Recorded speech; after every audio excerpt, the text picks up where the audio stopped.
Hi friend, నేను మీ రాజుని.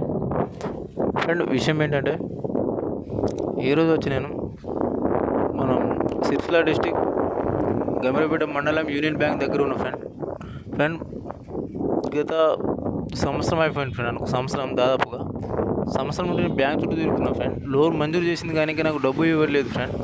దయచేసి ఈ వీడియోను మన రేవంత్ రెడ్డి సీఎం సార్ వరకు చేరవేయండి ఫ్రెండ్. ఓకేనా ఫ్రెండ్, ఇక్కడ విషయం ఏంటంటే ఇలా అన్నం పెట్టే రైతులకు మాత్రం మనం బ్యాంకులో రుణాలు ఇవ్వట్లేదు ఫ్రెండ్. దయచేసి వీడియోను సీఎం రేవంత్ రెడ్డి సార్కు చేరవేయండి ఫ్రెండ్. అయితే నిన్న మొన్న కూడా బ్యాంక్ వచ్చిన, అంటే బ్యాంకులో మేనేజర్ సార్ లేరు. ఇక ఈరోజు కూడా వచ్చిన శనివారం కూడా రోజు వస్తే బ్యాంకు లీవ్ అట. అందుకు ఇలా బయట నుంచి నేను ఇలా వీడియో తీస్తున్నా ఫ్రెండ్. ఓకేనా ఫ్రెండ్, ప్లీజ్ సార్ ఫ్రెండ్, మీరు కూడా ఒకసారి ఆలోచించరు. ఇలా రైతుకు మనం లోన్ ఇవ్వకపోతే ఇలా ఫ్రెండ్, ఒకసారి ఆలోచించరు. ఈ వీడియోని మాత్రం సీఎం రేవంత్ రెడ్డి సార్ చేరవేయండి friend. Please friend, thank you friend.